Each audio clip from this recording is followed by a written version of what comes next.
Hello, and welcome to this webinar titled Challenges Faced by the End Users During the Qualification of Single-Use Systems, hosted by Biopharma Asia magazine and presented by Ben Jeyaretnam, E&L Analytics Lead of Sanofi at Swiftwater, and Dr. Andreas Nichols, Team Manager and Business Development Manager, R&D at SGS Group. My name is Stephen Edwards, and I will be your moderator. Now, please allow me to introduce our first presenter. Ben Jeyaretnam leads the E&L Analytics and a group of scientists involved in qualifying single-use systems at Sanofi Swiftwater, PA for the last 4 years. His group manages the studies internally and at external laboratories to generate analytical data needed to qualify the use of SUS in the production. Ben Jeyaretnam has spent over 15 years with Sanofi Pasteur in various roles: analytical team manager, analytical lead on new vaccine projects, assay transfer coordinator, and developed and validated analytical methods.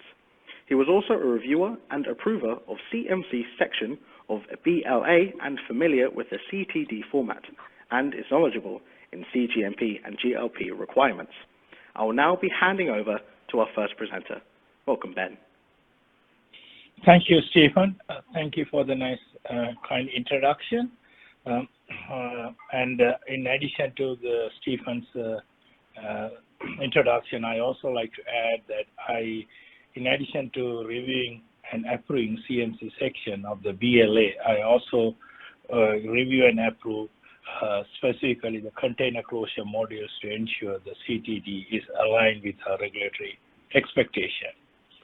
Okay, and so my presentation today is on challenges faced by the end users during the single-use system qualification, and I'll be joined by a colleague from SGS who will present the second part of this webinar. So in the recent years, we have seen an increasing in the number of biopharmaceutical industries adopting single-use technology. The driver for this shift is mainly to avoid downtime associated with cleaning verification of the multi-use components, and also the recent availability and confidence in sterile single-use system components. I'll be conducting survey along to get the feedback from the audience. So the first question I like to ask the audience is, what is your biggest challenge during the qualification of new single-use system? Is it the availability of single-use system that you face the biggest challenge, or the availability of your product, or finding a contract laboratory to conduct your study, or others? You can add your feedback in the text column. And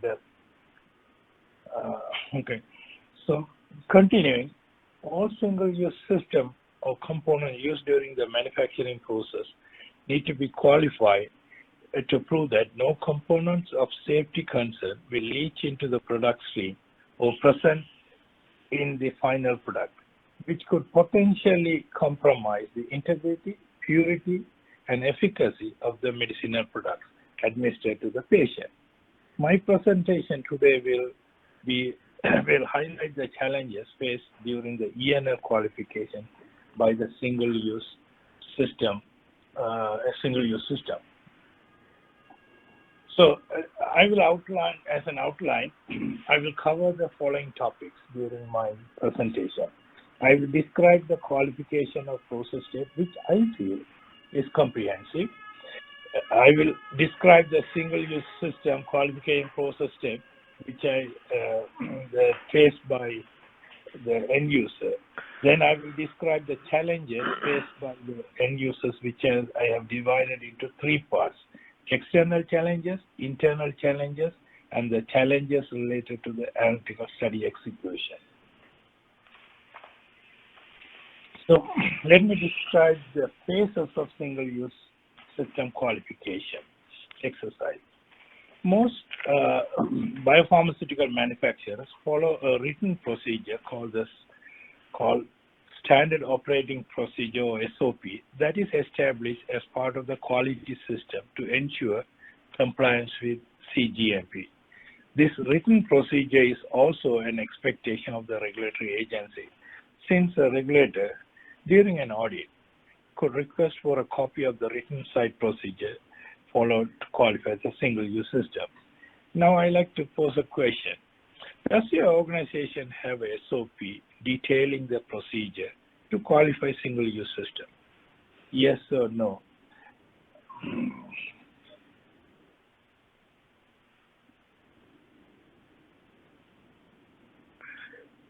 The qualification, so let me interrupt for a minute here. And Stephen, does the question show up for the audience? Yes, the questions are live currently. Okay, thank you. The qualification process could progress through 4 stages, as you see that on the top. They are risk ranking, RR, stage 1, stage 2, and stage 3. So this depends, these stages depend on the type of components and the process step where it is used during the manufacturing. The first step of the qualification process is to assess the risk of introducing a new single-use system during production. This process is called risk ranking. I have listed 5 factors on the right in a box that is factored in during the risk ranking to rank the component as low, medium, or high. There are 2 risk ranking models used for different occasions. One is for the product contact material, or PCM, used during the process, and the second scheme for the packaging material used for the final product. However, the primary packaging material, that is the container closure system used for package final drug product, and formulated drug storage containers in which the bulk is stored more than 6 months are automatically ranked high. I just wanted to highlight that. So if these 2 components, if you are qualifying, they are always considered high risk because they are closer to the final product. So the 5 factors that I have listed, I'll just briefly go through them. First one is the distance along the process stream. There is a progressive reduction in risk when the single-use system is used further away from in the upstream from the final production step. This is due to the additional downstream process steps like diafiltration, chromatographic separation, purification steps, dilution during formulation. Those factors can potentially remove the leachable. The second factor is the temperature. Higher the temperature, the increase in the propensity to leach leachables into the process stream.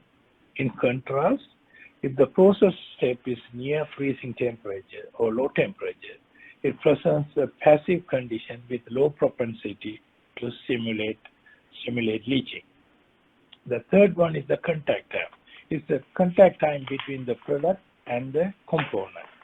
The amount of leachable accumulating in the product will increase with the increased contact time. The fourth factor is the interaction. That is the product interaction between the product contact material and the matrices. The polarity, pH, and the ionic strength of the process matrices contribute to the migration of leachable from the product contact material into the process fluid. The fifth factor that is considered in risk ranking is the surface area to volume.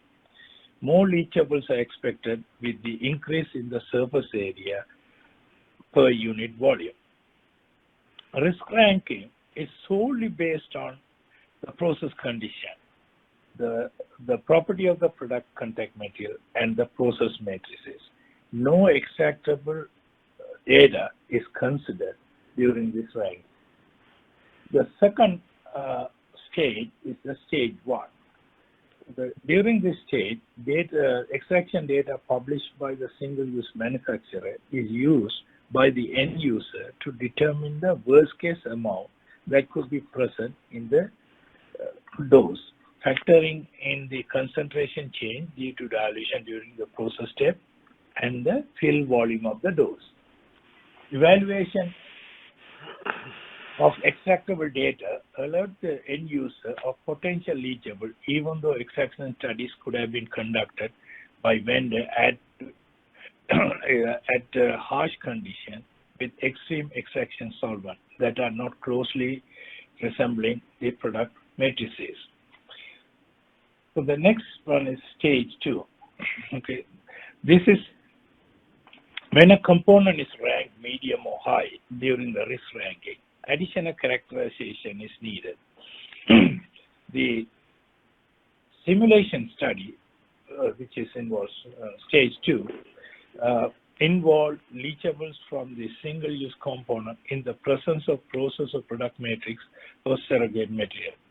However, with a sound justification, surrogate materials matrices which are similar to product matrices in respect to physiochemical properties could also be used for this purpose. Using surrogate solvent has the advantage of avoiding costly process matrices. Now I like to kind of pose a survey question. Have you successfully submitted leachable study conducted with placebo or surrogate material instead of your real product? You can answer yes, no, or it was never a consideration. So the stage 2 study is, as I mentioned, listed in the slide, is referred to as simulation study.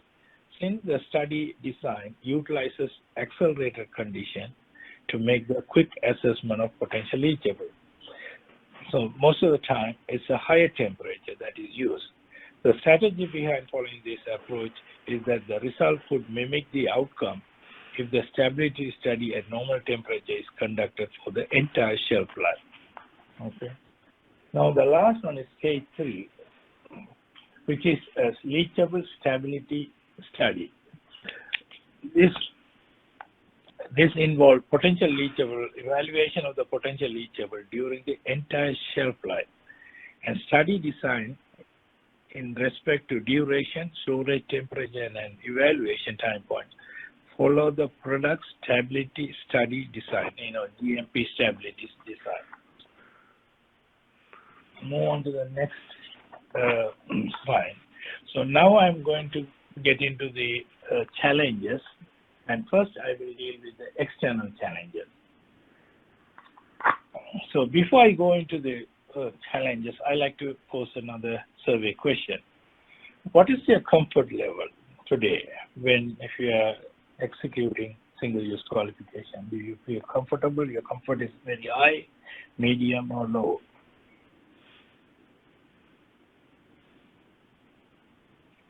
So the first challenge is the complexity of the single-use system. I just wanted to mention what is the terminology single-use system and component. When the system contains more than one component, it's called a single-use system. So here you see a bag, but it has connectors and tubings. So when multiple components like the one you see here are assembled together, it is referred to as single-use system. This single-use system could be made from different material construction. Now the concern to the end user is that the extraction data for each of the components may not be available since the manufacturer of the ancillary component may not be the manufacturer of the finished product.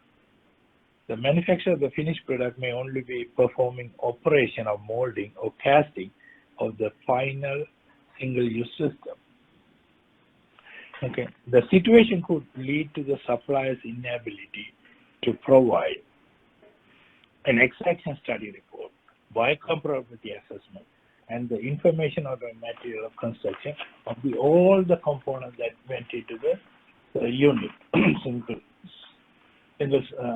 single-use system. In addition, the supplier may not have the specification for each component. This is very important because the end user obtained the surface area for the per dose calculation from the specification. Some of the ancillary component suppliers would have performed the extraction studies on the raw material instead of the component. So The other challenge is the availability of small size components. Extraction studies are carried out in a small scale using the components made of the same material construction. Obtaining a smaller size filters, bioreactors, or storage bags to conduct extraction studies could be challenging since it is not economically feasible or practical for the manufacturer to make test size filters or bags for a limited number of ENR studies to meet the end user requirement. Give me a minute now. The slide, what you see here, the data, lists the smallest size bag that was available during 2017 when I conducted a small study to compare the different bags. As you see, the 50 ml bag is enough for me to conduct all forms of leachables, such as volatiles, semi-volatiles, non-volatiles, and elemental analysis. Since the smallest bag was not available in 2017, I had to pull in more product material to conduct the study, and this increased the cost of the study. An important point to remember here about the surface area to volume ratio that we use in the small scale bag should be greater than the surface area to volume of the actual process condition in order to claim that the study was conducted at a worst case situation. Okay. Now I like to post the extraction data has a variation in their study design. I like to pose a question now. Do you face the challenge of not having adequate or appropriate extraction data to design leachable study? Yes or no? As I mentioned earlier, manufacturers perform extraction studies and comparability studies and present these results in a report. Extraction studies conducted by suppliers follow different extraction protocols suggested by different consortia using different model solvent. You will see in the example given in this box, 8 model solvents has been used. This is a real, I took it from a real extraction study. While some others manufacturers follow BPOC extraction protocol, which suggests using 6 solvents. USP 665 that I have given in the top right-hand corner suggests using 3 solvents for high-risk plastic contact material. So the challenge is the use of different extraction design involving different number of solvents leads to non-comparable data. Okay. So that's the challenge, the second challenge that end users face. So different CROs analyze different number of elements. I have come across reports containing results for 30 elements, 34 elements, 50 elements, and so on. ICH Q3D quality guidelines recommend evaluation of 24 elements to control elemental impurity in new drug product, and it suggests permitted daily exposure levels for drug products administered by oral, parenteral, and inhalation route of administration. Variation in the number of elements reported posed a challenge to the end user in presenting the result in a single format in their submitting dossier to the regulatory agencies. So, due to the confidentiality disclosure agreement between the supplier and the analytical CROs, end users are unable to verify or follow up on data reported in the extraction study report. Detail of study design or method used for this analysis are not shared with the end user due to proprietorship. Due to this situation, an end user is unable to validate the results or defend the qualification claim to the full extent. The other challenge is the limit of quantitation, or quantitation limit. So each extraction solvent is not always reported, the QL is not always reported. The extraction procedures such as, also they don't provide the sample preparation, whether there was an agitation involved, or circulation involved, or rinse involved. So this is the biggest challenge about how to deal with the unknown compounds.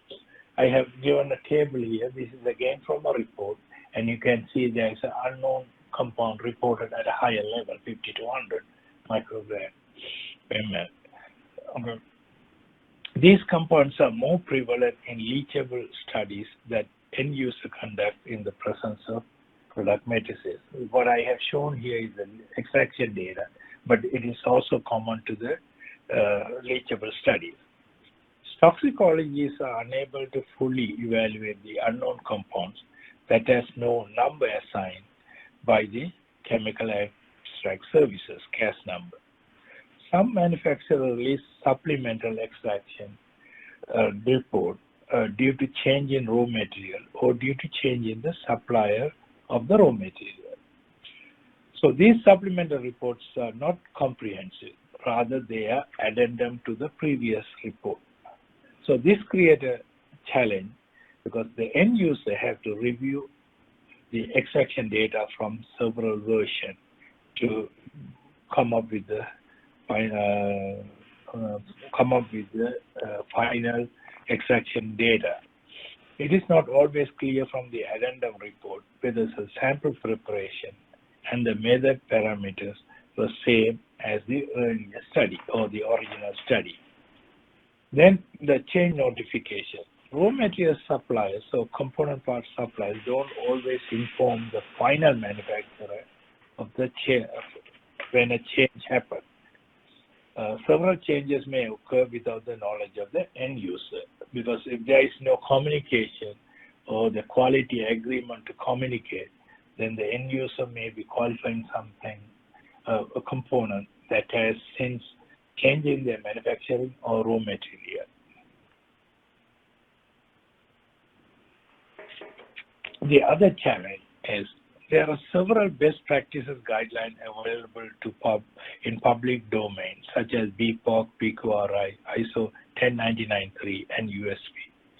End users are not clear on which guideline is the best to follow for successful submission of the single-use system qualification dossier. So I'd like to, at this time, pose a question. Do you feel that the ENL guideline out in public domain is adequate to complete the qualification process? Yes or no?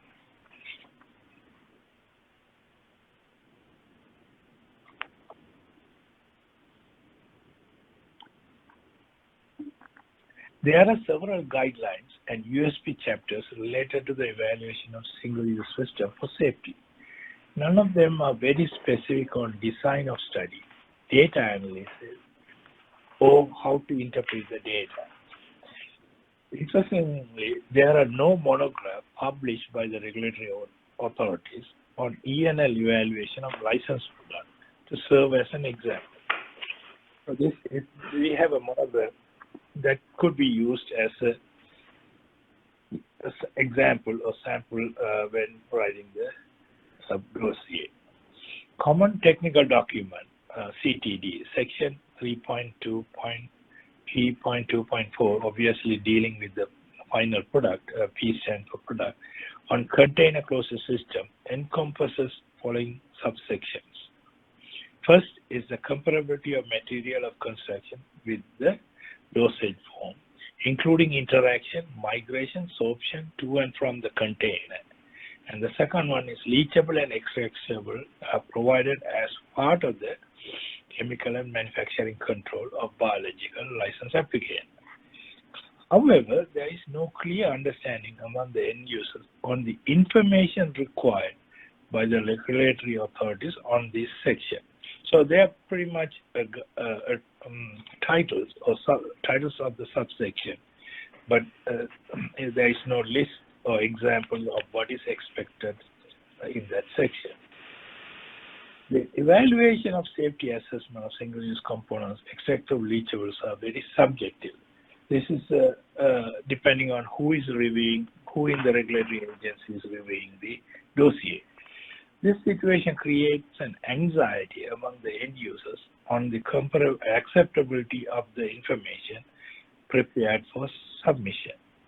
End users don't want to see any follow-up requests regarding the ENS section, which could possibly delay the licensure timeline.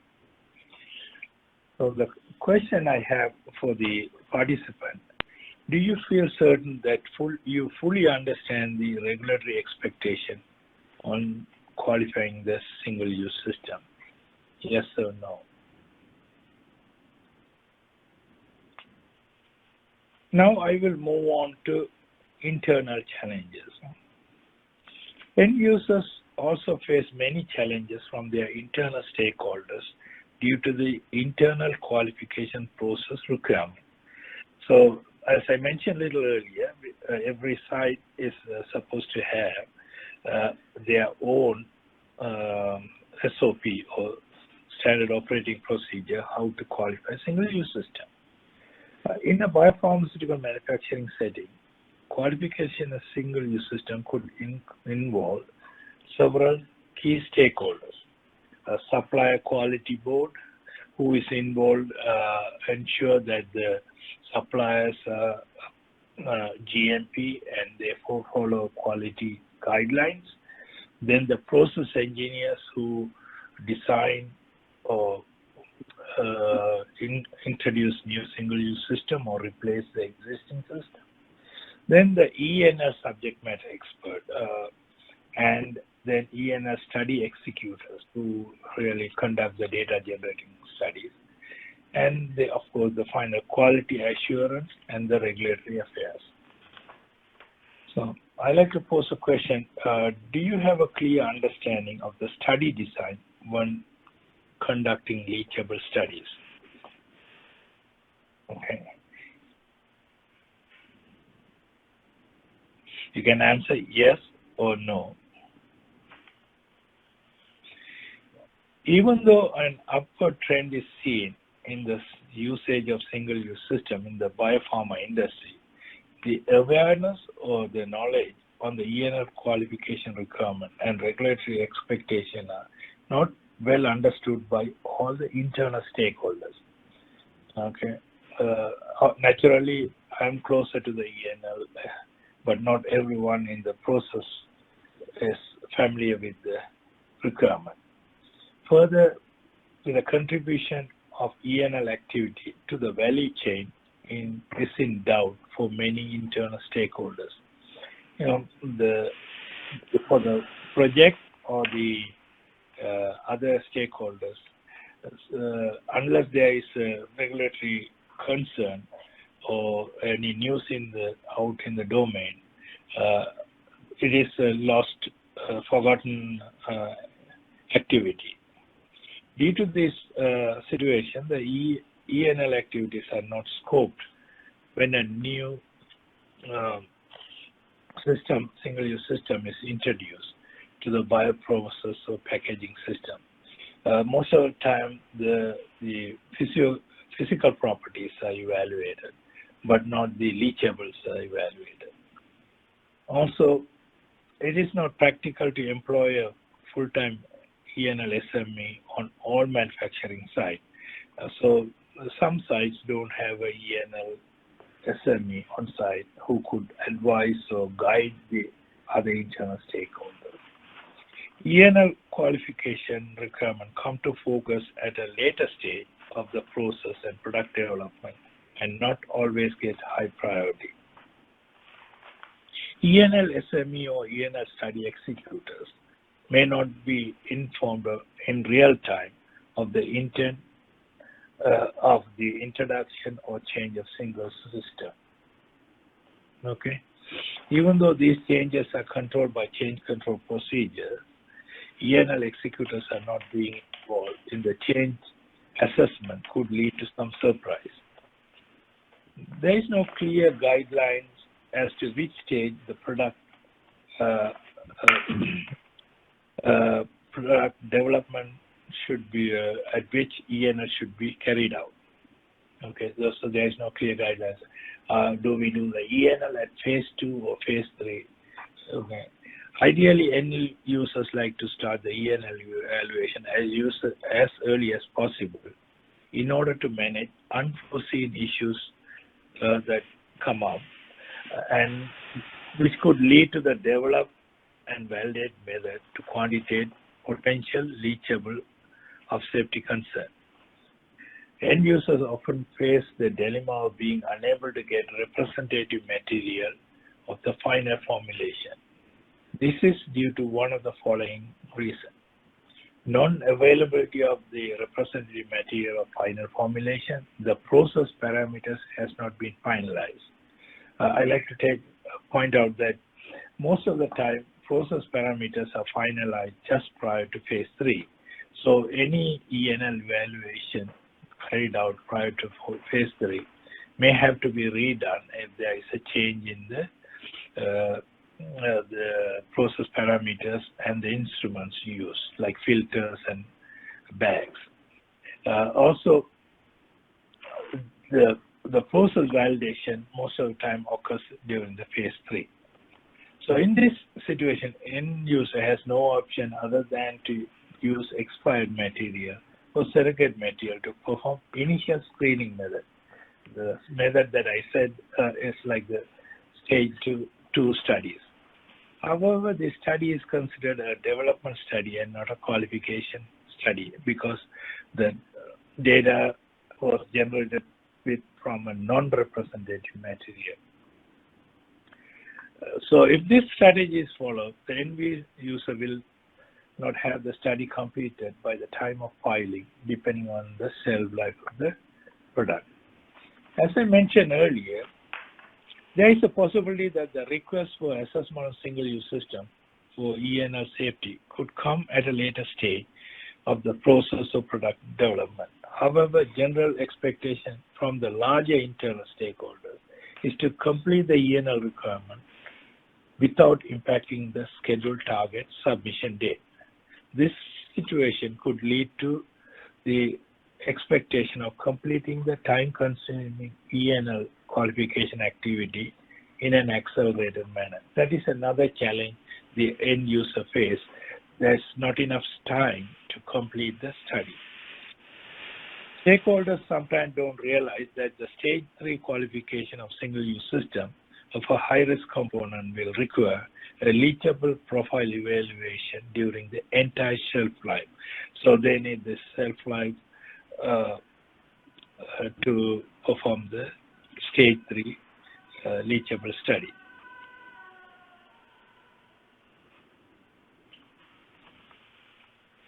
ENL SME and the ENL study executors are not always familiar with the manufacturing process. As I mentioned, the process engineers are the one closer to the process, and there is a lot of information buried in the process. The process conditions such as temperature and volume are critical for the single-use qualification exercise, as I said in the risk ranking exercise. One way to mitigate this gap is to conduct a Gemba walk of the process. So my suggestion for this challenge, to reach this challenge, is to perform a Gemba walk at the process shop floor.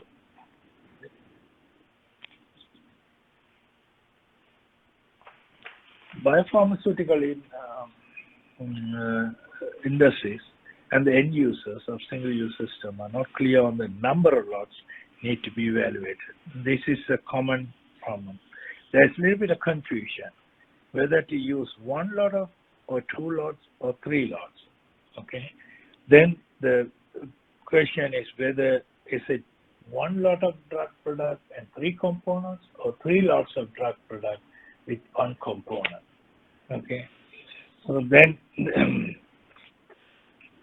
the end user, if you use 3 drug products or 3 components, the availability might be a limiting factor to conduct the study in one single study. Okay. When the 3 lots of products are evaluated, an end user is not available, is forced to stagger the ENR study due to the time lapse between the production of the lots.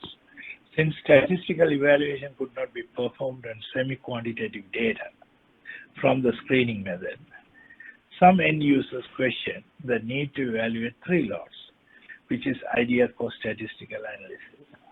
Okay.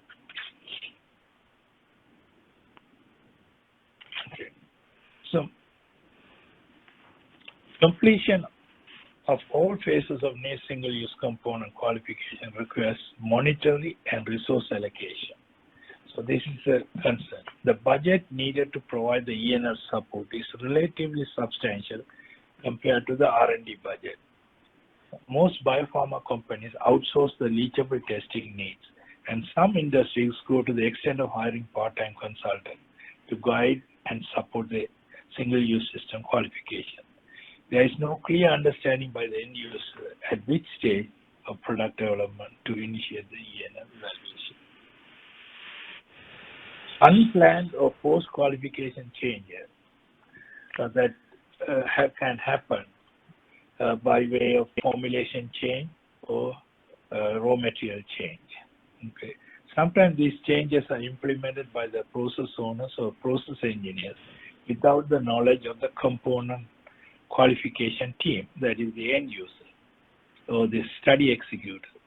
Change in raw material used in the manufacture of the single-use system also require additional ENR studies. Now I will go into the analytical study execution challenges.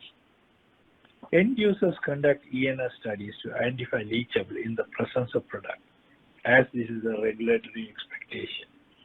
In addition to stage 2 simulation study and stage 2 leachable studies, end users may conduct confirmation studies. I don't know how many of you are familiar with the confirmation study. This is to demonstrate that the leachable, extractable compound that was observed or reported in the manufacturer report is not present in the product at the level, causing a safety concern. Okay. Extraction studies with small components such as the connectors and dispensing tubes are not always performed. In this situation, a total organic component study content is evaluated. So most of the, as I mentioned, later earlier I mentioned that most of the end users use a CRO to conduct their studies, but then they have a challenge of selecting a CRO. Okay, due to the non-routine nature of analytical requirement for the ENR program, many manufacturing organizations opt to carry out the ENR studies in CRO instead of having it performed in-house.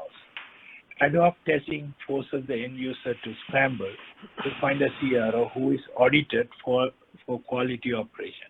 So this is the selection is challenging because not all the contract labs are audited and certified as GMP facility. So also this can lead to an aggressive, can complicate by the aggressive timeline. Some CROs don't realize that their analytical role is an extension of the end user's role, okay? Because they operate in a different way than the sending lab. End users will have a different expectation on study execution and results reporting format compared to the procedure followed at the CRO. This variation will have to be captured in the master service agreement. ENR study lead is sometimes informed by the CRO. This is a real experience that I had. CRO that their institution ISO has provided service to the end user organization or its sister organization, and the quality agreement and master service agreement and confidentiality agreement are in place. So I have put a box in here that kind of a case study where one involving a multi-business unit organization, and when they have different units have contract confidentiality agreement, service agreement, and quality agreement, it cannot be leveraged unless they have in between written procedure to the same procedure. So I will suggest to read this because I thought it was fascinating how complicated is this quality technical agreement is. Okay. So now, even though the CRO claim,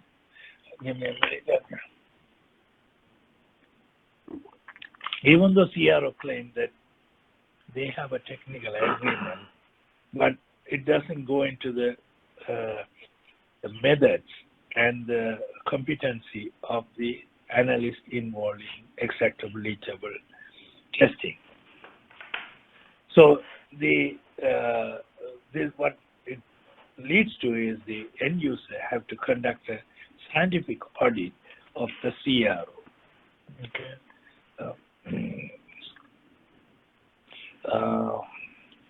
So many CROs request advance notice to schedule an audit in order to accommodate many audit requests from each of their clients. It is ideal if the ENR, this is my suggestion, that is if a ENR committee use a third-party auditors who are specialized in verifying quality system, then not every end user has to perform the audit. And this audit finding could be shared with the potential clients. Quality compliance doesn't mean the CRO is capable of generating quality results. Since the ENL analytics is challenging, requires skilled analysts. The situation warrants end users to perform scientific audit involving verification of instrument, methods, and personal competencies. Okay. Shipping sample to contract lab. I have a shipping sample to contract lab and ensuring chain of custody and cold chain management are an additional challenges that end users face when testing is outsourced. We all know you cannot just ship the biological material. You need a permit from the federal government agencies like U.S. Department of Agriculture and Department of Transportation. End users are not always familiar with the process of obtaining transportation permit, and most of the time go through a self-learning exercise to perform this task effectively. Most biological samples are also shipped refrigerated, and temperature is monitored with accompanying devices such as Temptail. Okay. And I have also listed here the purchase order. That is another daunting task, that in order to conduct a study, CROs always request a purchase order in place. And in order to generate a purchase order, finance will require detailed study cost. And when this will take some time to generate. And the sensitivity of the analytical instrument depend on the analytical power and the upkeep of the instrument. So this has a bearing on the limit of quantitation. The sensitivity of the instrument is ensured by performing periodic or daily system suitability assessment. However, many CROs don't share this information readily, or the end user is not in a position to verify the system suitability data. Also, the trending data of the system suitability are not made available to the client. Unless end users actively solicit this data, there is an element of concern when presenting the qualification report to the auditor. Another challenge end user face is the accessibility of the raw data generated by CRO. Most CROs provide the results in the form of certificate of analysis or certificate of test. These reporting formats don't include method description or information on sample preparation. Some of the CROs don't share the method detail as these methods are developed by them.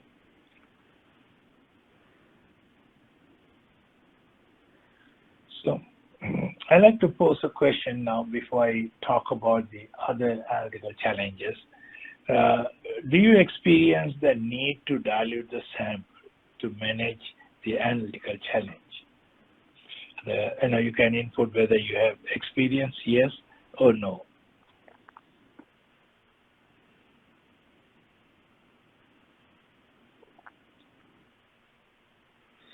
If the leachable elements are analyzed by ICP OES, there is a potential for spectral interference due to matrix effects, which I have given an example on the right top corner. Since it is difficult to predict the sample matrix interference in a non-qualified screening method, interpretation of data could pose a challenge.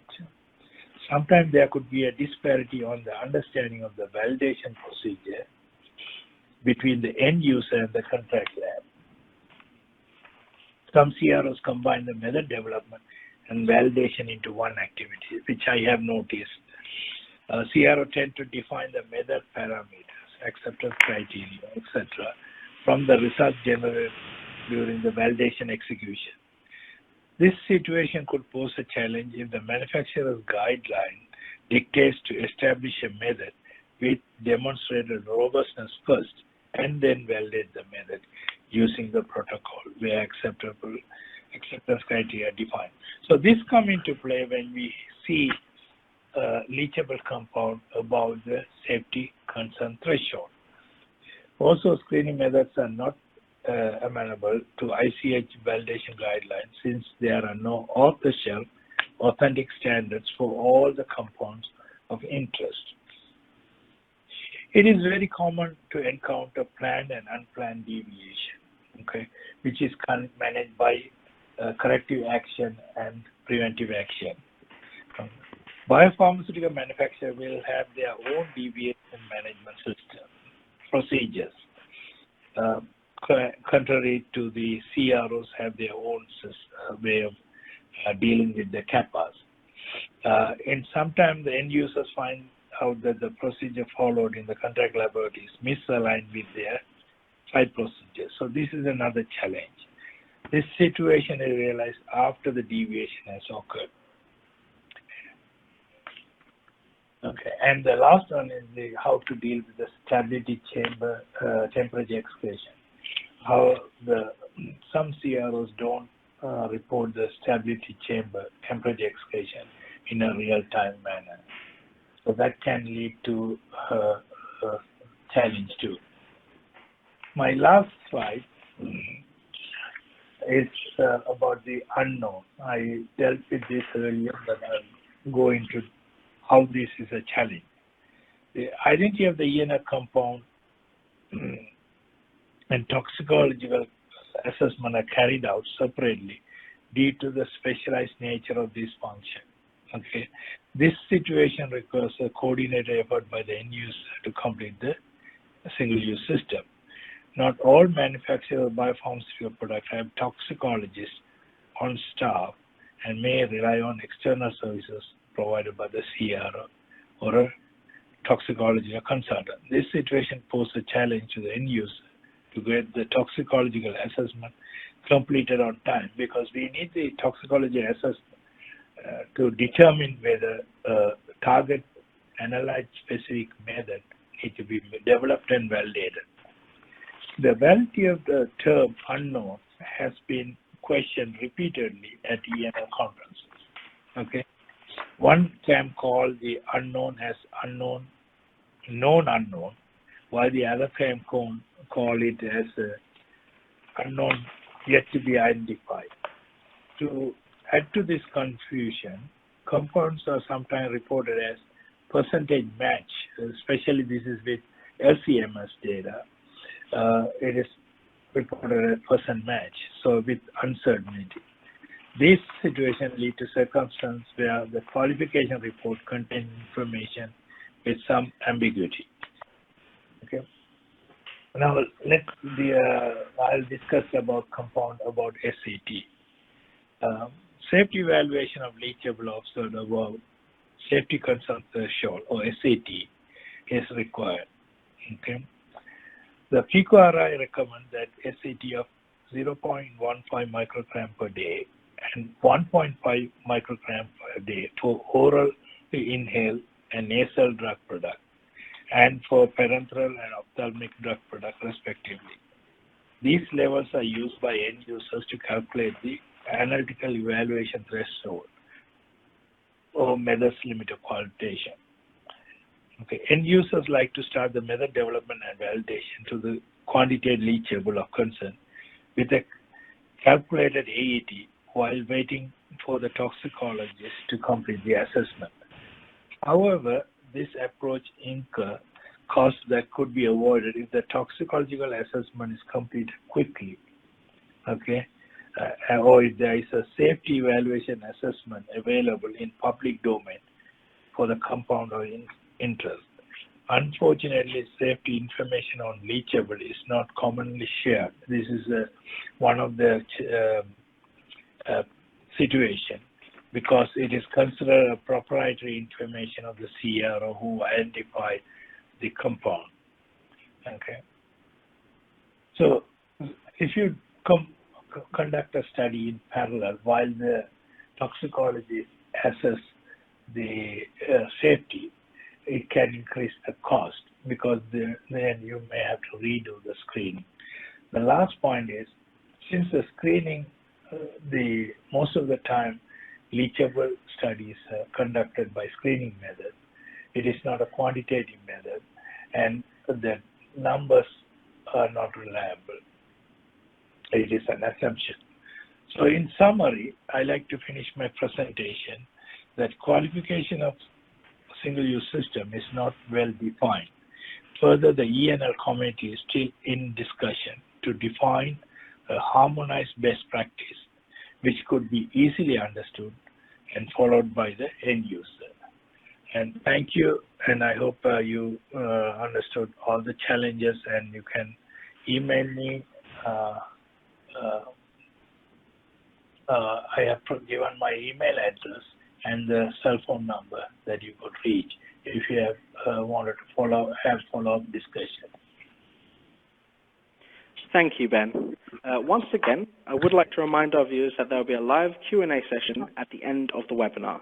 So please feel free to send in your questions at any time during the webinar via the questions tab located directly below your webinar screen, and we will go through these at the end of the presentation.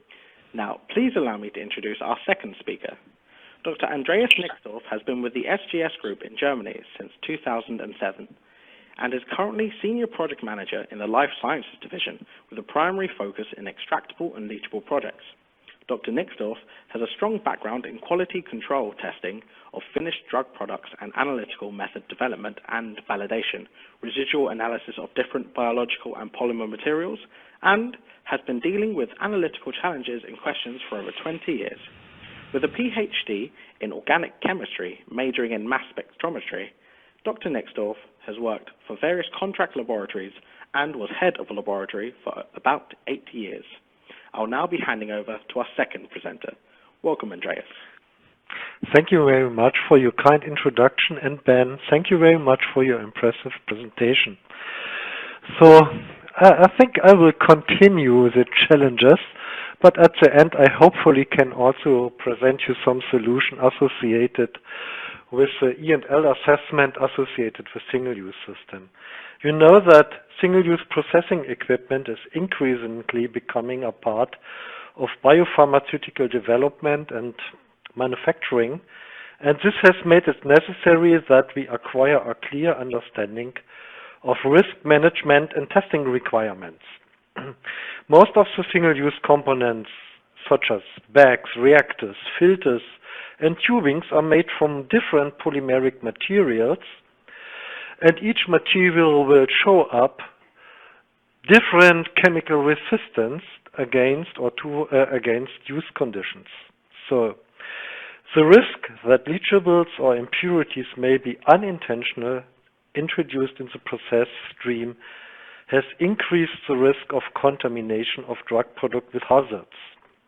But we have not only to consider hazard contamination, we must also consider, I will call it, performance aspects associated with leachables. I will show some examples later on in my presentation what's meant.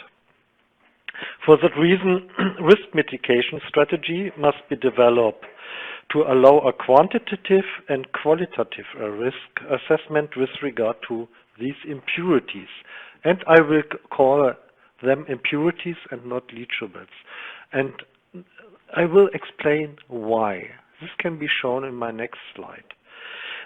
Because the problem is that the end user of the single-use system must ensure that supplier's equipment has the specified functionality. But on the other hand, he has also the legal responsibility for the use of this equipment. The single use that stays in a direct contact with the drug fluid shall not release leachables from its contact surface at relevant quantities to alter the final product. Impurities that may become leachables later on in the finished drug product can be introduced at any point along the supply chain, or they may be generated from materials processing by chemical decomposition of the polymeric materials. And this is exact challenge, because if the starter material or the starter chemicals are used at any point here in the supply chain, at the supplier side, that introduced unintentional added impurities, these impurities cannot be controlled at the end user side later on. And there's no doubt that the single-use fabrication must be under control. And this requires some quality elements, as shown here in that slide. So I think there must be a cleaning validation in place.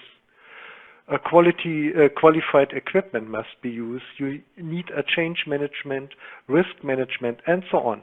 And the vendor's incoming raw materials should also be specified.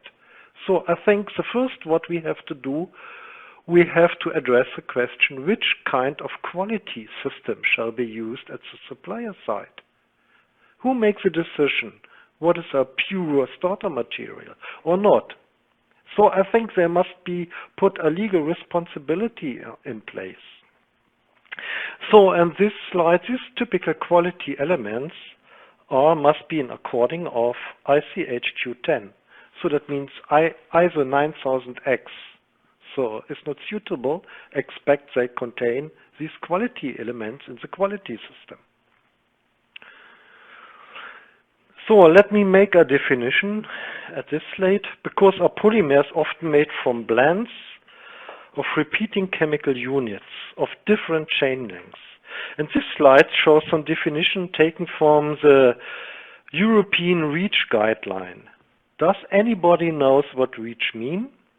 So it's an abbreviation or shortcut for registration, evaluation, authorization, and restriction of chemicals. REACH is a European regulation. REACH addresses the production and use of chemical substances and their potential impacts on both human health and the environment.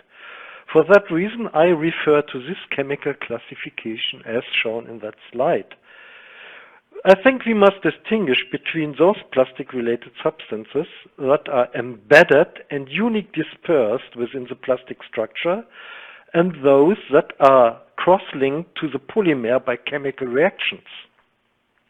Embedded additives that are intended to preserve the stability of the polymer and the related breakdown products can be the most likely leachables. The chemical structure of these leachables can be really easily identified in each extractable assessment. Reactants or cross-linker additives and their related derivatives or breakdown products will have mostly a chemical structure that may be flagged with an unknown or tentative identification attribute in any extractable assessment. And because from these substances, no authentic reference substances can be made commercially available. And this is critical if these not trustable identified substances will occur later on as a leachable in the finished drug product, because they cannot be assessed. Monomers are the next class. Monomers are chemically derived from monomer repeating units in a polymer. This chemical class will be often denoted as oligomer or polymer-related leachable, because this class is directly linked to the polymer structure itself. Depending on drug formulation composition of polymer type, they may become a leachable mostly at low quantities. That's our experience, or they are negligible. Non-intentional added substances are critical substances. They cannot be controlled by the end user because these impurities are mostly not expected. I will discuss this problem later on, how to deal it or how to fix this problem. Sorry. In official publications or guidelines, toxicological aspects will be mostly discussed in conjunction with leachable. I think that's important, but this is not the only problem.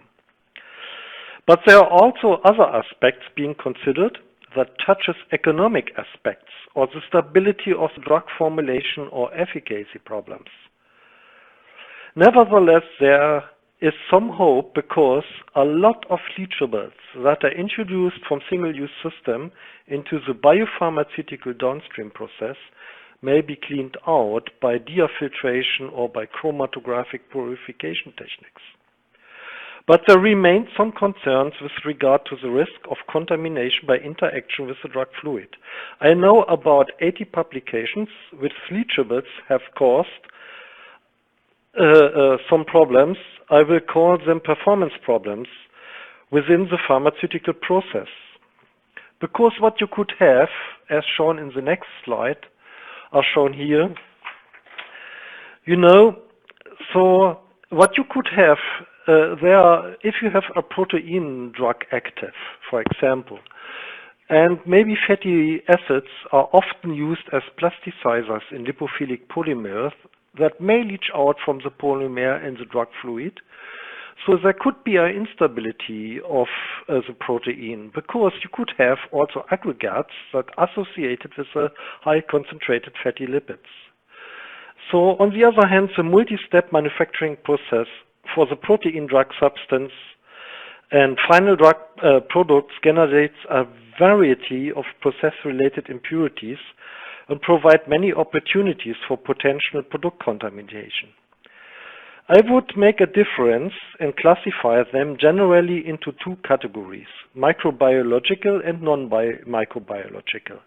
Non-biological contaminants such as organic and inorganic leachables could have a strong impact on product stability.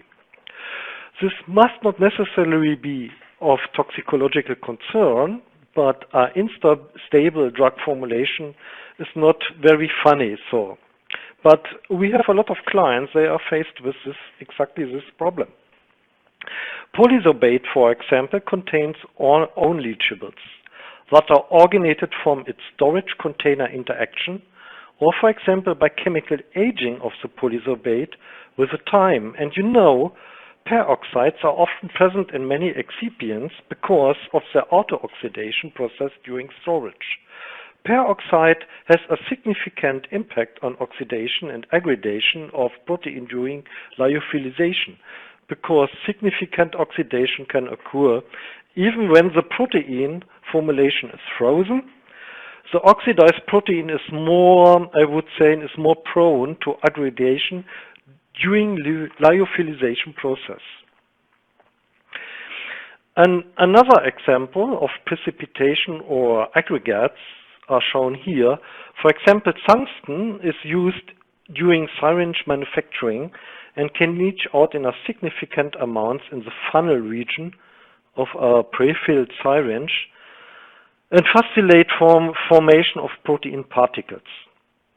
And next, a second very prominent example is shown here. I will call it chemical modification of the drug active because, for example, acrylic acid is a typical component in acrylic adhesive. So it's a monomer. And it's, for example, used to attach the needle to the barrel of a pre-filled glass syringe. It may be also used in polymer films or coatings, and many resins of polymer are made from very reactive monomers, and their residues or corresponding leachable that cannot fully avoided in the resin could cause chemical modifications of the API. And I will show an example and also an impact on an E&L assessment. This example was taken from a food or proper food testing of polyurethane. Polyurethane is also used in many resins, tubings, catheters, connectors, and delivery devices. It is a biocompatible plastic, so in common it's an excellent material. The polymer is made from very reactive diisocyanates with polyols. And diisocyanates, if they are free or would be released into a solution, they easily hydrolyzes to diamines, for example. So that means the monomers are not volatile enough or are too chemical active to obtain reliable GC results of their residues present in the plastic. In those cases, the analytical chemist can use chemical derivatization techniques to convert a troublesome monomer to a more stable derivative for analysis. Leachables derived from these substances could cause efficacy problems due to reaction with the API. In common extractable screening studies, corresponding diamines will be detected because the diisocyanates can easily show hydrolysis with water or aqueous formulation. Thus, the diisocyanate precursor residue runs out of the analytical window in extractable studies. So, and it's my opinion that reactive and critical monomers residues should be specified by so-called medical grade plastic materials, and this should be in the responsibility of the single-use manufacturer, or maybe also in the responsibility of the supplier who delivers the pellets from which the single-use system is made. So I think these reactive chemicals should be controlled and specified. At the end user side, I think the end user has to assure single-use process compatibility. Only chemically well-characterized and specified single-use system materials that have been fabricated under control enables the end user to perform a sustainable GMP risk assessment to assure process compatibility and to protect the consumer from health risk.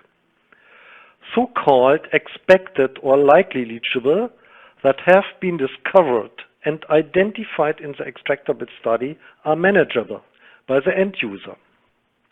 Reactive residue monomers must be restricted present in the material to avoid alteration of the drug product or to prevent from other process impacts.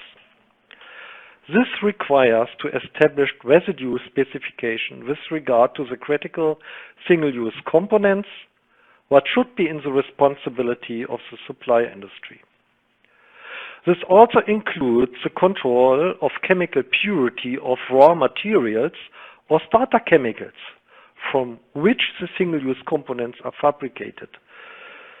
High amounts of unintentional added impurities cannot be controlled at the end user side because these impurities may occur in some later production lots of the single-use systems due to a change, but they have not been present in the lots that have been used for E&L safety assessment. And this answers exactly the question, shall I use 1 lot or 3 lots? If you want to go sure, if you want to have an overview about how reproducible is a chemical profile, you may select 3 lots for critical components. It's a strategic decision, and it's also a decision of costs. As shown at the beginning of my presentation, so-called non-intentional added substances could cause unexpected impacts on the biopharmaceutical process.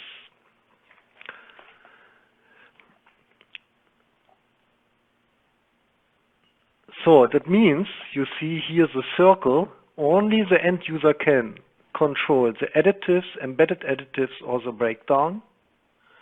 The end user may also have some control about particle formation. If the protein, for example, will make an aggregate with a metal that leach out or catalyst metal, but so-called monomers or unintentional added impurities cannot be controlled by the end user. These, I would say, another issue we observe associated, for example, with tubing, silicon tubings. If you do not store a silicon tubing protected from environment, this material commonly will absorb a lot of chemicals from the environment air. So if your ground is made from polyvinyl chloride contains a lot of plasticizer. It enters and evaporates in the environment, and they can easily absorb by the silicon tubing, for example. So a storage condition is also a very important point. So this slide will show a typical example of a downstream process. Downstream process development focuses on the yield and productivity as well as on purity and process capacities. This slide shows a typical multi-step downstream process. Traditionally, many biopharmaceuticals were purified by a sequence of different chromatographic and membrane-based operations. We must distinguish between chromatographic separation and non-chromatographic separation. For example, techniques such as affinity, size exclusion, helic or ion exchange chromatography could remove small molecules impurities from the process stream very efficiently, because leaching is also a function of mass. And substances with masses far away from 1,000 units will never leach. The same for non-chromatographic membrane procedures such as ultrafiltration or two-phase extraction to separate from undissolved components of impurities and product. This is also a very efficient purification.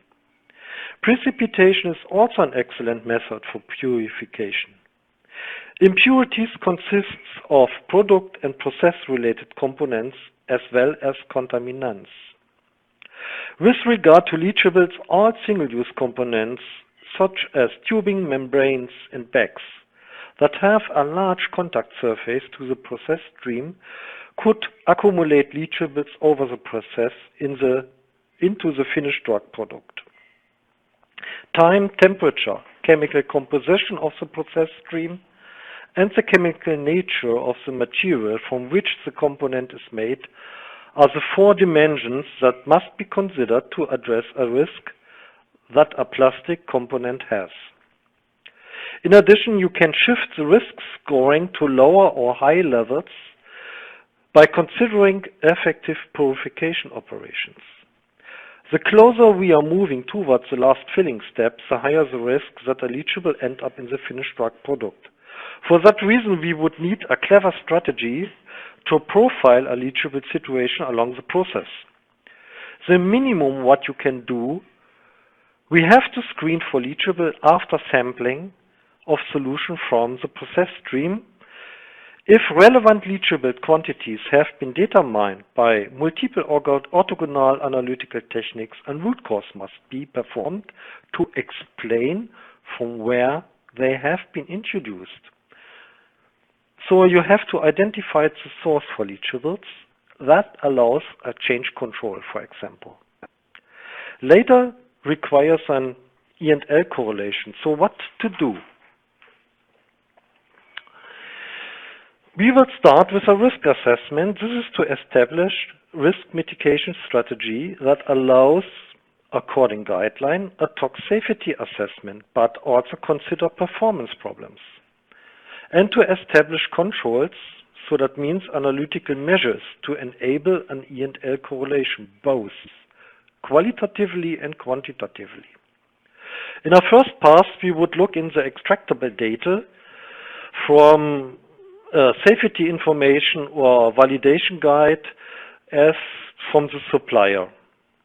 Meanwhile, most of reputable supplier can make extractable data profiles available that have been generated according standard or so-called standard extractables protocols, such as USP 665 or BPOC recommendation. But there are significant differences. BPOC, for example, is very, I would say it's a lot of effort and it's really costly, but there are also similarities. For example, USP use alcohol-water mixture. They will make an alkaline and acidic pH bracketing. The same or similar solvents will be used in BPOC extraction protocol. But BPOC also recommend to include tween solution, sodium hydroxide solution, and sodium chloride solution. But from my point of view, there's no need to make this extraction because in sodium chloride you increase the ion strength of a solution.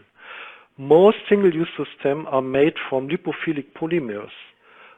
So that means an additive that is embedded in the polymeric structure must be dispersed and soluble in the polymer. And only lipophilic polymers are soluble and can be dispersed unique in the polymeric structure. They will never be soluble in a solution where you have increased the ion strength, like sodium chloride. Sodium hydroxide solution will often be used for sanitization. But on the other hand, it's a very high alkaline pH value. And I think it's not the goal of an extractable study to destroy the material. So because that's a question of the chemical resistance, and this should not be addressed by extractable and leachable studies. So if you have an incompatibility of a silicone material with regard to a pH value, so you must flush it out by your process. And if there are flakes on the surface, so I mean delamination of the surface, then we have to address this problem to a particle problem. And this has nothing to do with leachables.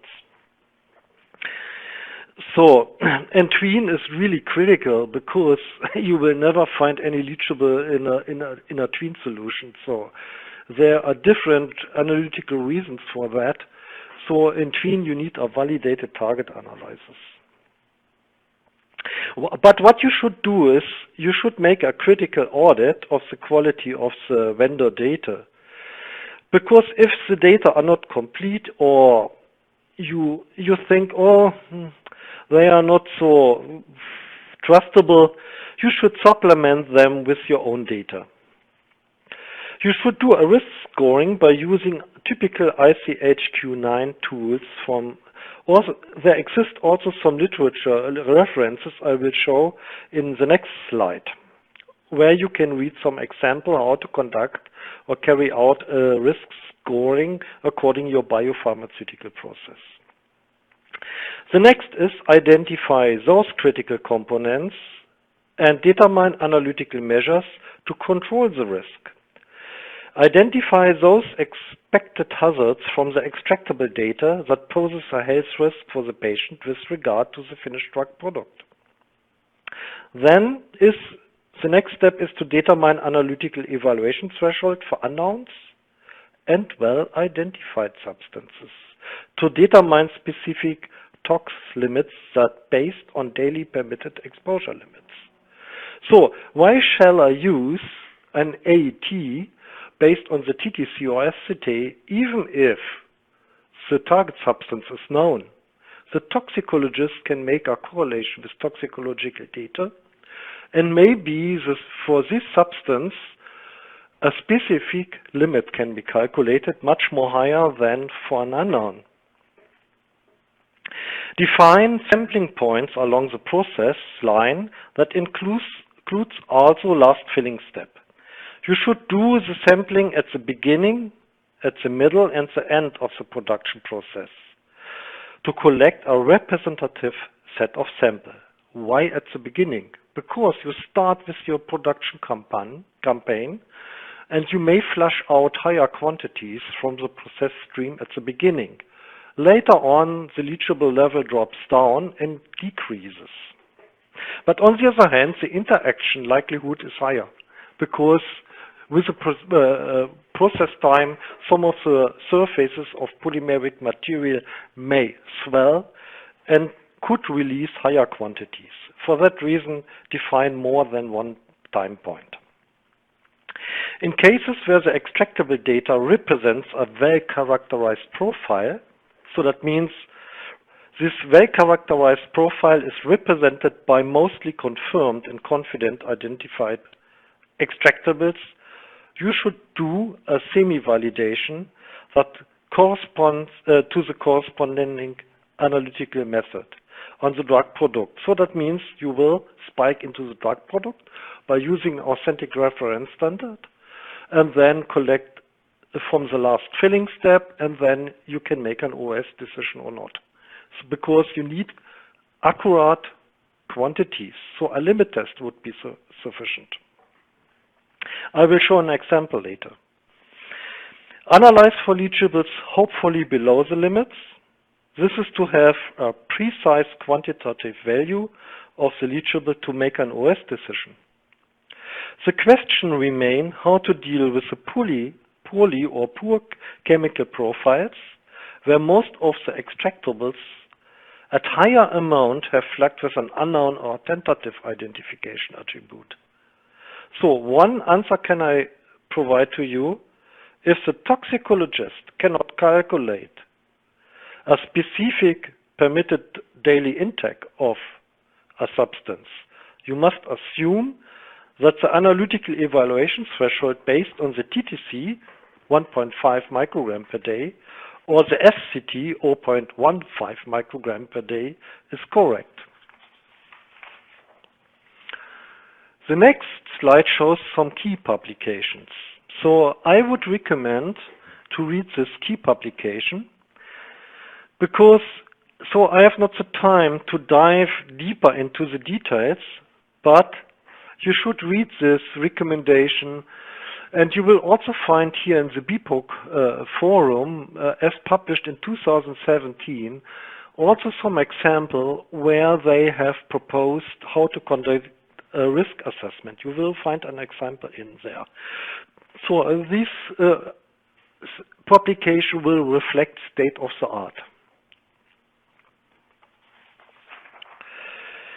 So now back to the analytical challenges.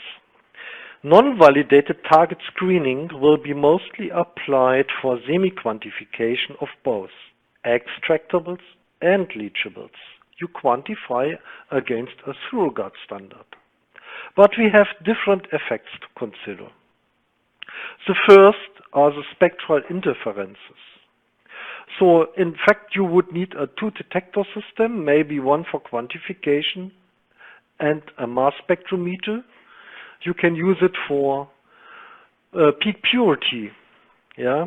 So because if you have a co-evaluation, then you will get too high quantitative results also in the screening. The quantitative analytical uncertainty is often within the 20 up to 80% of its true value due to the uncertainty in detector response. For most of the extracted or leached substances, even if calibrated with a surrogate or against a surrogate reference standard, the standard could be internally or externally. The internal standard has one advantage, So you can also make some volume correction if you have a liquid-liquid extraction. But on the other hand, you cannot go sure that you will have some co-elution with the internal standard. For that reason, an external standardization has some advantages. In complex drug formulations, such as protein or polysorbate formulations, semi-quantitative screening does not work accurately, due to reason as indicated in that slide. There is a high risk that leachables will be lost from risk assessment, because you could also have discrimination of analytes by complex matrices, and the sample preparation is the most important key, because if you would do a precipitation of the protein by adding acetonitrile, or you are doing a liquid-liquid extraction, you can lose analytes. And this is shown here in this slide. For example, a lot of chemical substances will be physically bounded to proteins. Protein binding is reversible depending on pH, ion strength, or other parameters. For example, some antioxidants have shown strong binding to albumin. Binding is reversible, and at low concentrations, the amount of an antioxidant bound is a linear function of the concentration of the free antioxidant. But the bounded antioxidant, for example, will run out of the analytical window. You will never quantify it, because a portion of the antioxidant is bounded.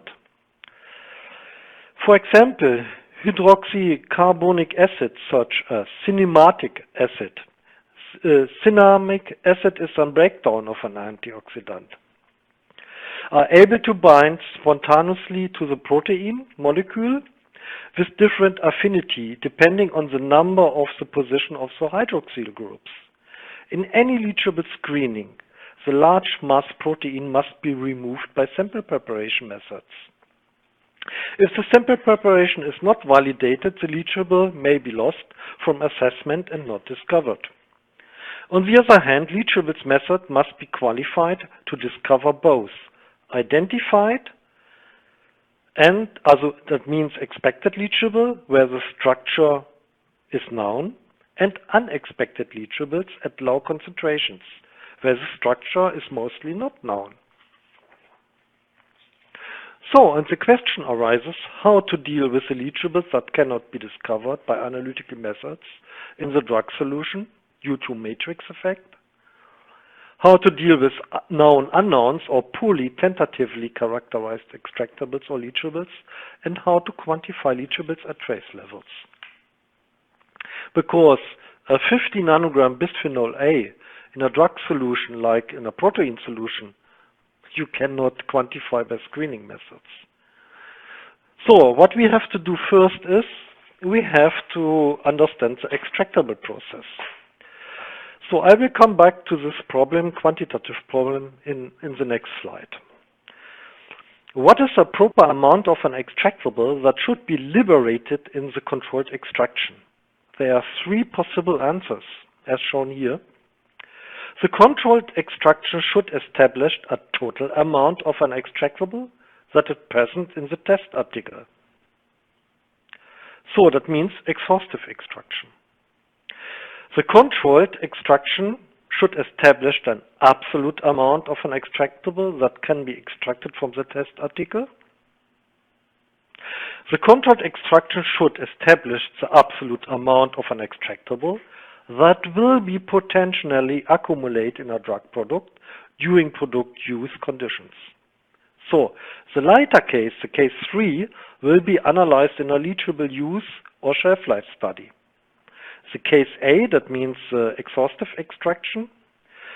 So, exhaustive extraction is requires an extraction is intended to control a residue chemical present in the test article to test toward an allowed residue specification. So everybody knows it ethylene oxide in medical devices, for example. You need an exhaustive extraction. In extractable studies, we want to identify the likely leachable by extractables. For that reason, such harsh extraction is not needed, as it would be for an exhaustive extraction. The case 2 is the worst probable accumulation. It comes to an extent that is both thermodynamically and kinetically possible. Get it all out. Case 1 requires sometimes a deformulation of the material. However, most product use situations for pharmaceuticals are such that actual product use is considerably less stressful than a complete extraction.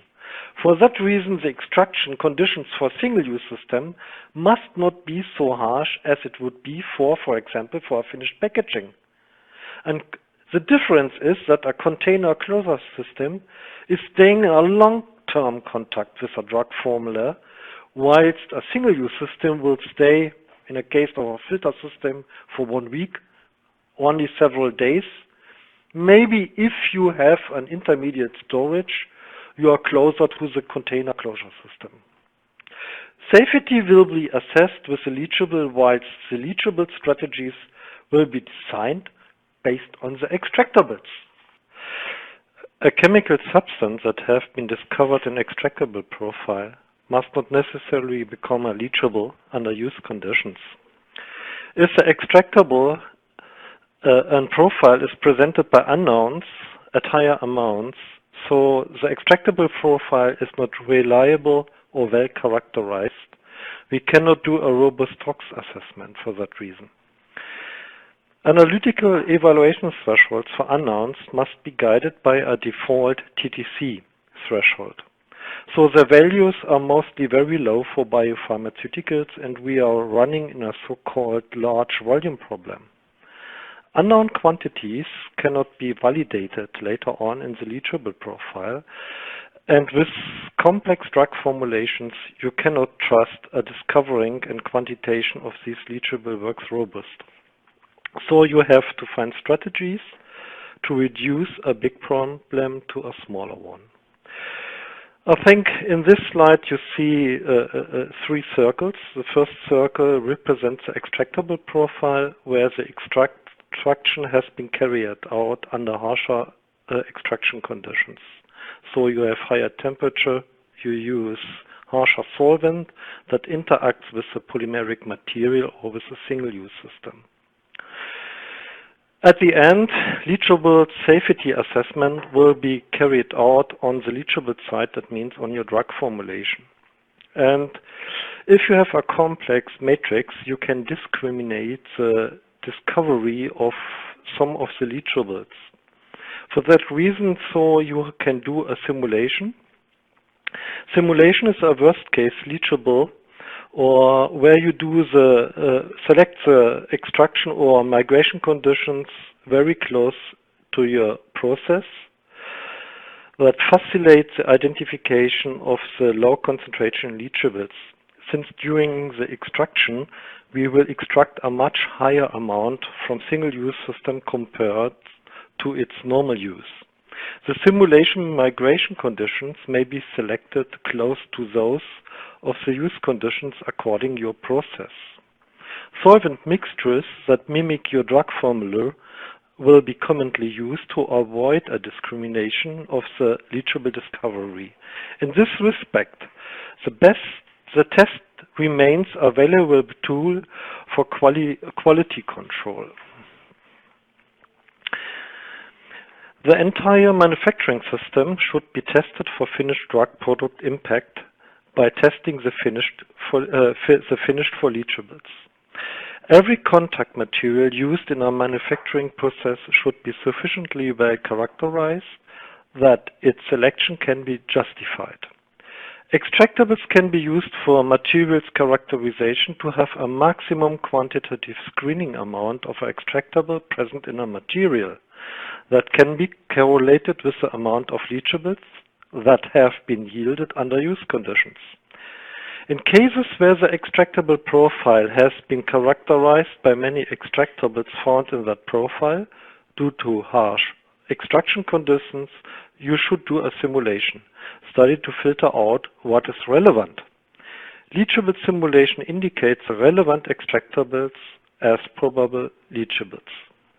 Their number is often reduced and quantities are mostly lower than in harsher solvent extracts. Simulation studies may be conducted by using solvents that mimic use conditions. Their chemical composition is less complex than the drug formula. If the drug formula, for example, is represented by a tween solution that contains a protein, so you will never discover and identify leachables on trace levels. This is to avoid discrimination of leachables by drug matrix. You can use it as a tool to find out what is relevant. So, the next question arises, so which solvent shall be used for mimic this drug formulation? So, as I already said at the beginning, it is frequently not possible to perform the necessary function of discovery, identification and quantification in the actual process stream solution or in the drug product. The leachable are present in the drug product are at very low concentration that the discovery and identification is often not possible to perform.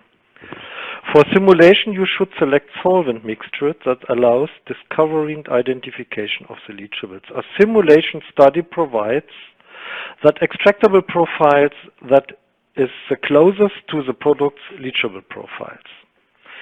You could select use temperature or slightly acerate conditions, so that means at slightly higher condition than in your process. The migration duration time may be according your process or longer, because equilibrium between a plastic polymer surface is often reached within 8 or 12 hours at given temperature. In the upper row of the table as shown in that slide, the drug fluids are classified in classical aqueous drugs, complex matrices made from surfactants such as tween or polysorbate. Then the drug active may be a smaller molecule in that case. The third column indicates a drug formula composed by a buffer polysorbate, and the drug active may be a protein. At least we have a fatty emulsion, and as indicated or mentioned in my recent slides, proteins will make a complex with a lot of leachables so that you have equilibrium between the protein complex and the solution. And there's a high risk if you would develop a sample preparation procedure that leachable will be lost by protein removal. For classical drug formulas, the simulation may be conducted by using the drug vehicle itself.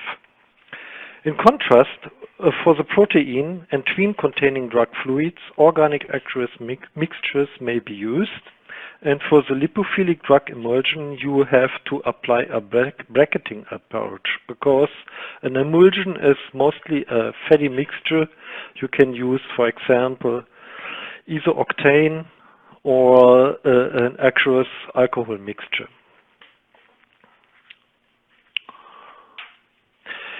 By simulated use studies, complex results from harsher solvent extraction profiles can be converted into a smaller assessment or a simpler assessment situation. Look at this slide. In the extractable profile, 2 unknowns have been quantified above the AT and just below another just below the AT. The AT has been calculated from the default TTC, so that means a default toxicological threshold at 1.5 microgram per day in patient. In addition, one extractable has been flagged with a tentative identification attribute, and for another, a confirmed structure has been assigned. So the bisphenol is a confirmed substance, and a toxicologist can calculate a specific analytical evaluation threshold that based on permitted daily exposure limits or considerations. So that means the default TTC is not longer valid. The extractable profiles has been generated according standard extraction protocols as per USB 665. So let's say it's represented by the 50% ethanol extract at 40 centigrade degree. In the middle chromatogram, you will see a simulated case. The simulated use study may be conducted at lower temperature, let's say 25 centigrade degree.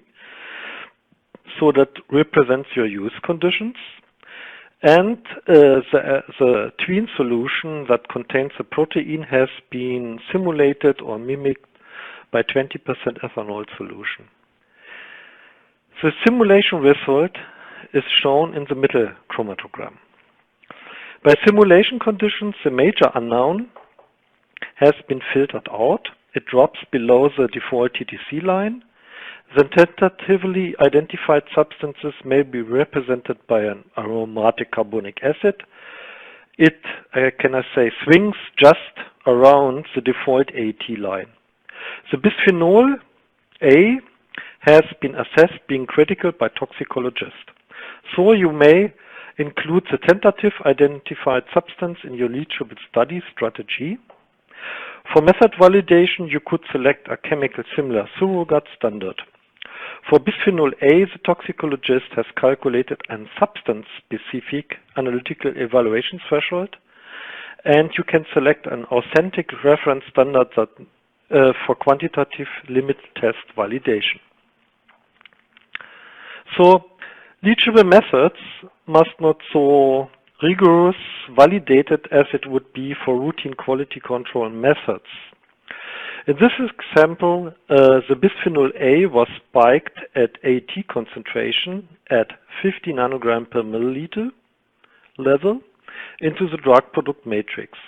We created 6 fortified samples, and recovery rates have been determined after calibration. The mean recovery was found at 40 nanogram per milliliter, represented by 80% recovery in comparison to its true value. Analytical values spread around a mean value. The 40 nanogram per milliliter is directly correlated with the recommended limit or analytical evaluation threshold from the toxicologist. And in order to set an analytical specification that is represented by the AT, we must take the analytical uncertainty in account. So that means the analytical uncertainty should be subtracted from the mean recovery value. And as you know, in the empirical science, the so-called 3 sigma rule of thumb expresses a conventional heuristic that nearly all values are taken to lie within the 3 standard deviations of the mean, and thus it is empirically useful to treat 90% probability as near certainty. So how to do it? What you have to do is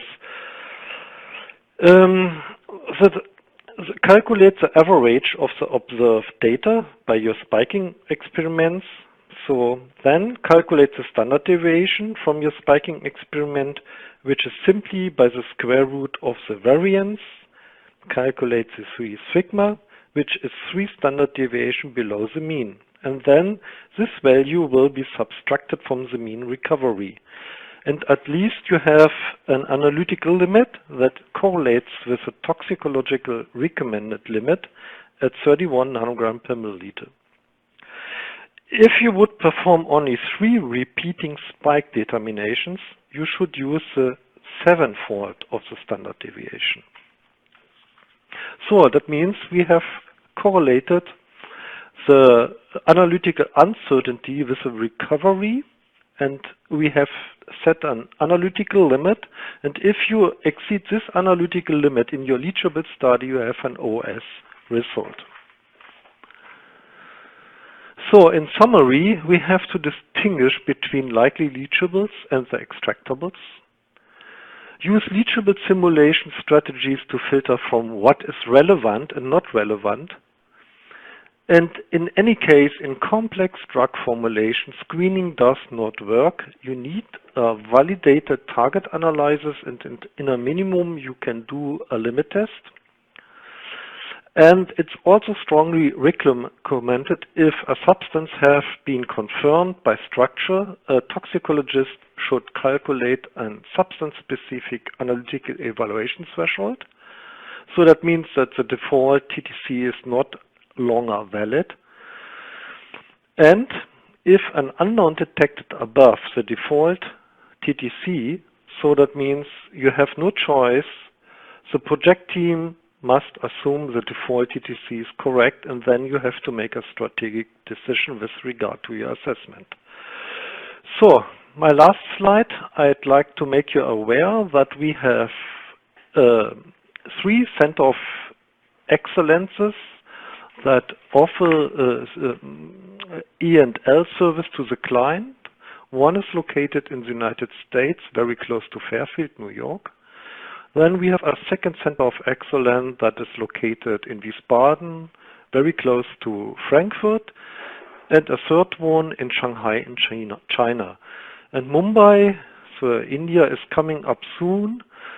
So that means we are collaborating globally, and so we can offer you the same service and the same quality from SGS from one hand across the globe.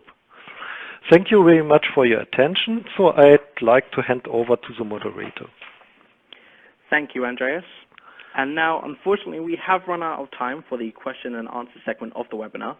But if you do have any questions, feel free to send them over to me at stephen.edwards@biopharma-asia.com, and we'll get those answers back to you. I would like to remind our viewers that you can view this and other webinars on demand by visiting biopharma-asia.com/on-demand webinars. Thank you, and have a great day.